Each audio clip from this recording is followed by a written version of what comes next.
We're talking in Ephesians about the Christian household, and yesterday we spoke about how spouses are to treat and nourish and care for one another. And today in Ephesians chapter 6, verses 1 through 4, it describes the relationship of parents and children. And our verse for today is Ephesians 6, verse 4, which says, "And fathers, do not provoke your children to anger, but bring them up in the discipline and instruction of the Lord."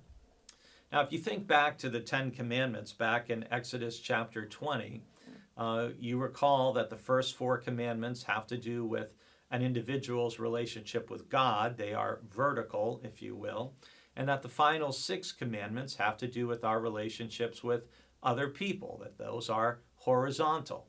And the very first one has to do with parents and children. As it says here in Ephesians 6, verse 2, he quotes the commandment which says, "Honor your father and mother. This is the first commandment with a promise, so that it may be well with you and you may live long on the earth." It's actually really, I think, the only commandment with a promise that we are as children to honor our father and mother. We are to honor our parents. We're to treat them with respect and dignity. And in some families, that's not hard to do because our parents are worthy of respect and they are worthy of our devotion. They treat us very well. Others of us, sadly, don't have that experience. And some of us may even have been raised by parents who were neglectful or abusive or even indifferent. Some of you may even have been told by a parent that you were a mistake or that you were unplanned or unwanted.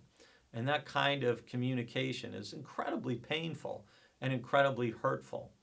And I'm so sorry for those of you who have experienced that. But the commandment tells us to honor our parents, so we want to do that. And we want to do that, the commandment says, so that you may live long and dwell in the land, like there's a promise of longer life and prosperity. But even in cases where our parents haven't perhaps earned our complete love and devotion, it's better for us to treat people with honor and respect and dignity because we will feel better about ourselves as we do that. And with children, as it says here as well, we're not to provoke our children to anger. We're not to be abusive towards our children. We are the ones who are charged to provide an environment of love and care and nurture that allows our children to thrive in every way.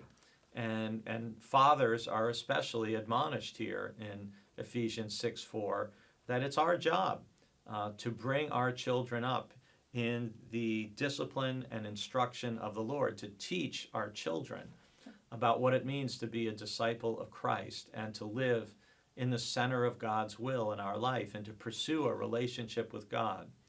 And again, just like yesterday when I acknowledged that not everyone who watches or listens to these videos is married, I know all of you who watch and listen are not fathers, only some of us are.